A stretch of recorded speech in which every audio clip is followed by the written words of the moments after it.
Assalamualaikum and hi everyone, we are Group 1 and this video we will present an overview of the ARM CORTEX-A78C processor. So before we start, this is our group members. For this presentation, we will cover about 4 content which is introduction, the architecture, performance and configuration. And let me jump into introduction. For introduction, I will separate it into 3 parts, which is the general overview, its design features and applications. General overview. ARM CORTEX-A78C is a high-performance CPU core from ARM's CORTEX-A family, which is a group of 32-bit and 64-bit with ARM processor cores licensed by ARM MOHD. These processors are high efficiency and used in a wide range of devices from smartphones to servers. ARM stands for Advanced Reach Machine, a processor architecture designed for energy efficiency and optimal performance. This makes it particularly valuable in portable and battery-operated devices. There are 5 design features. First one is memory system enhancement. The CORTEX-A78C is up to 8 MB of shared electric cache, which provides faster access to frequently used data. This is especially important for workloads, professional productivity tools, high-resolution video editing, and AAA gaming. The second one is ARM v8.2A architecture. This is an advanced iteration in the ARM v8A family that brings improvements like better floating point performance, enhanced scalability, and support for new instructions. Third, advanced SIMD instruction. SIMD or single instruction multiple data allows the processor to perform the same operation on multiple data points simultaneously. This is critical for tasks like image processing, machine learning, and multimedia application. The fourth one is security features. There are 2 security features, which is PSC, Pointer Authentication Code, and MTE, Memory Tagging Extensions. And the last one is dynamic technologies. Dynamic technology is high performance cores and energy efficiency cores are combined. This is upgrade machines for big little architectures and improve multi-core efficiency and allow for flexible scalability across workloads. Next is the various application of high performance computing. The first one is gaming. This is supports AAA gaming by enabling realistic graphics,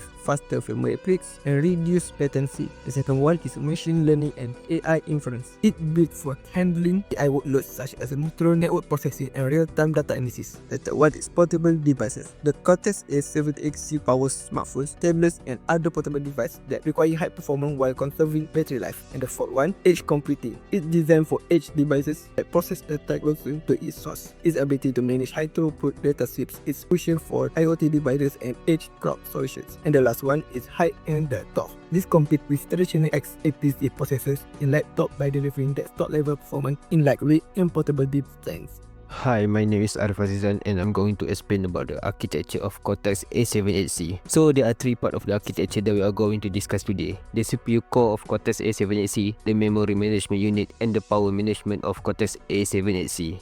First, the CPU core of CORTEX-A78C. It is divided into 3 parts, the front end, the middle core, and the execution core. So the front end. The front end fetches a bunch of instructions and send them to the decoding unit. The first component of the front end is the branch prediction. It predicts the path for the instruction based on the past information acquired. The 2 paths that it may send the instruction to is to the instruction cache, the I cache, or the level 0 macro op cache, the MOP cache. The I cache stores the instruction that has recently been fetched so that the processor does not need to wait to access the main memory to get the instruction, which is much faster. Every instruction that is fetched from the I cache is sent to the middle core to be decoded. The MOP cache has its own decoder that allows instruction to bypass the middle core and be sent straight to the execution unit, which increases the efficiency. Finally, the instruction L1 translation look-aside buffer (TLB) is a component of the memory management unit, the MMU, that helps in address translation. This will be further discussed in the MMU section. Now, the middle core. It is responsible for every decoding process. After the instructions are decoded, the register rename unit will enable the out-of-order execution to resolve the instruction hazard that could override other instruction register. There are 2 techniques for register renaming. First, the explicit renaming uses a rename table to map an architectural register to a physical register.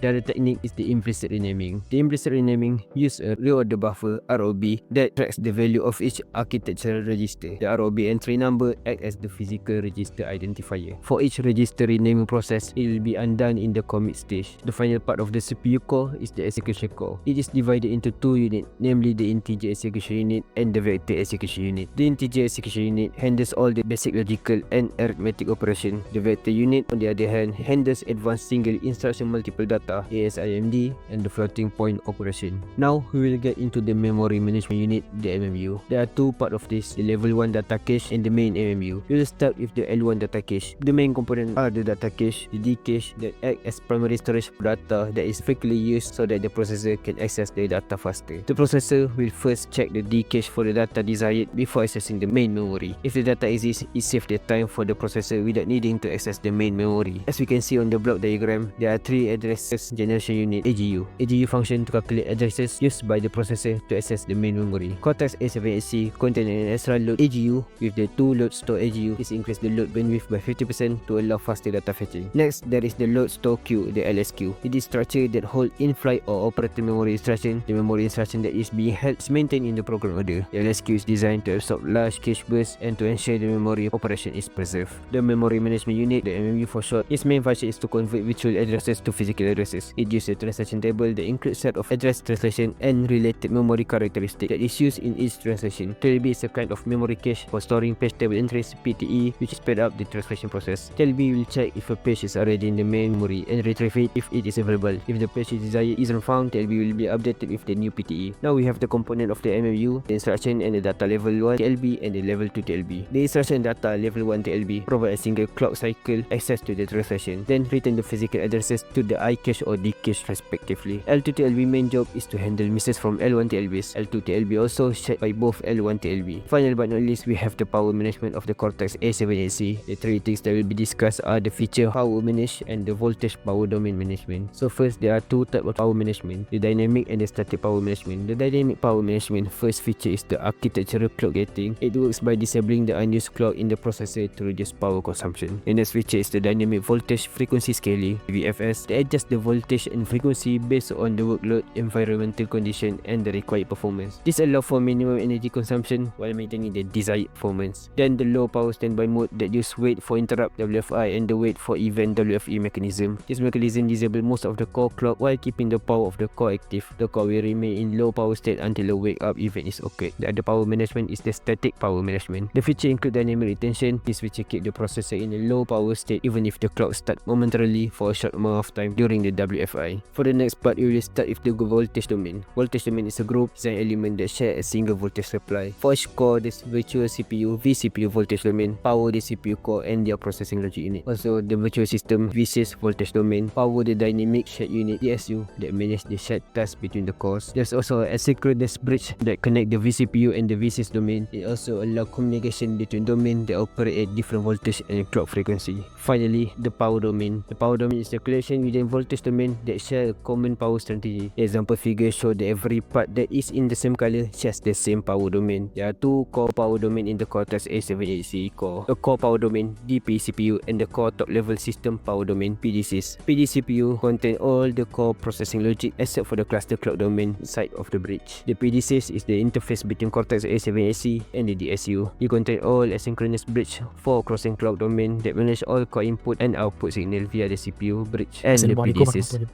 My name is Muhammad bin Ismail and now I want to talk about performance. The ARM CORTEX-A7C is a high performance CPU core designed for the demanding lots. Would you understand of its processor to CORTEX-A78 is a target application to recurring chain performance, scalability and security. Key feature and a pattern include: number 1 is a multi-core scalability, support up to the 8 counter A78 support in a single cluster, optimized for the homogeneous multiplication and increase consistent performance across core. Ideal for the multi-threaded workload, providing significant performance for the tasks like a gaming, CAD and organized blending engines. Number 2 is a LT-case extension, is a AMD LT-case significant of application with a longer data set, improve performance in the high throughput and high thread count. Number 3 is a single core performance, emphasize rest retention and execution efficiency. Improve single thread performance compared to the CORTEX-A70. Number 4 is a process node efficient. Manufacturing use 7nm process technology, enabling high clock speed, better energy efficient. Number 5 is a gaming optimization, paired with Mali G78 GPU, experiencing graphic performance, improve battery life during intensive gaming session, designed for the adaptive gaming and impossible experience, high and digital experience, such as gaming, professional application and workloads requiring consistent GPU power. A scalable design tolerant for the workloads like rendering, complex simulation and continuous productivities. Conclusion: CORTEX-A7C is really a variant of the high performance and low power competition, making it ideal for affordable and battery operated device. In efficient performance per watt, enabling excited using with the minimal power, providing or visiting its security features protect against cyber threat, ensuring data safety. The CORTEX-A7C suited for multitasking, especially complex workloads. Overall, it's a versatile for various applications, offering efficient and security.